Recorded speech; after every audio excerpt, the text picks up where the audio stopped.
Halo, apa kabar? Selamat datang kembali di Sahabat Gerakan Rakyat Channel.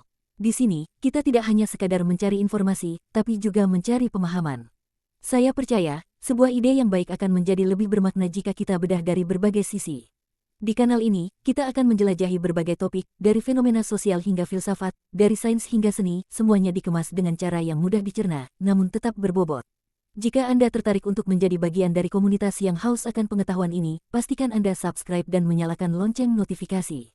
Berikan like dan komentar Anda, serta bagikan video ini agar semakin banyak yang bisa mendapatkan manfaat.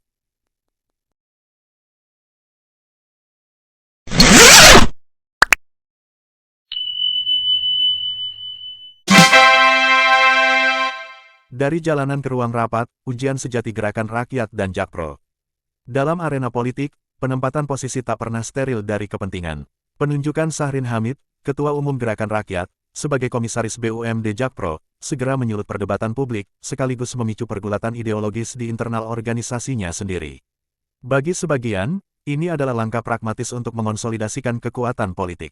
Namun, bagi para pengurus dan simpatisan, ini adalah ujian sejati, apakah Gerakan Rakyat hadir untuk merebut kursi kekuasaan, ataukah konsisten memperjuangkan kepentingan rakyat dan mengubah sistem politik kapitalis menjadi kerakyatan.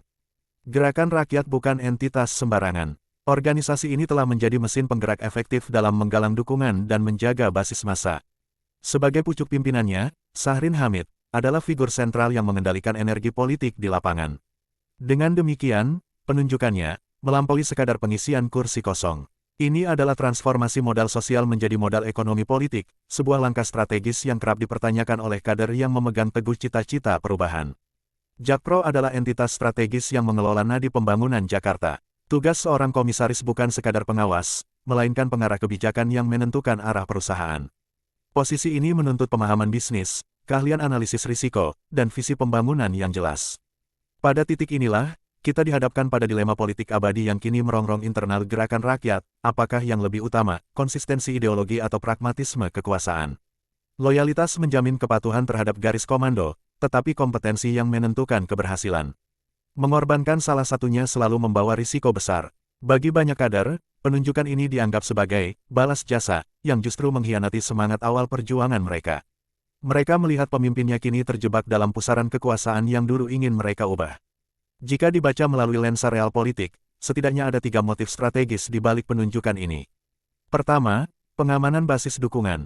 Menjelang agenda politik besar, menjaga militansi ormas pendukung adalah prioritas. Penunjukan ini memberikan imbalan yang mengikat kesetiaan Gerakan Rakyat. Kedua, kontrol kebijakan BUMD. Dengan menempatkan orang kepercayaan, penguasa memiliki saluran langsung untuk memastikan proyek dan kebijakan Jakpro selaras dengan visi politik yang diinginkan. Ketiga, konsolidasi ekonomi politik.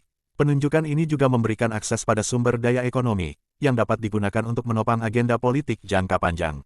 Namun, di balik semua ini, muncul pertanyaan tajam dari dalam Gerakan Rakyat. Apakah ini adalah cara baru untuk memperjuangkan kesejahteraan rakyat, atau sekadar mekanisme lama, untuk mendapatkan bagian dari kue kekuasaan?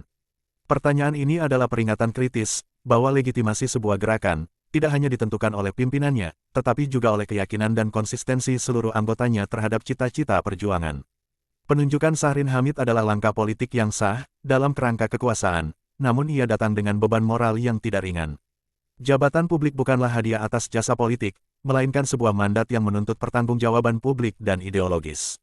Ujian sesungguhnya baru dimulai. Publik berhak mengawasi, dan kader Gerakan Rakyat berhak menuntut, apakah Syahrin Hamid akan mampu melampaui stigma loyalitas politik, dan membuktikan kompetensinya di ruang rapat.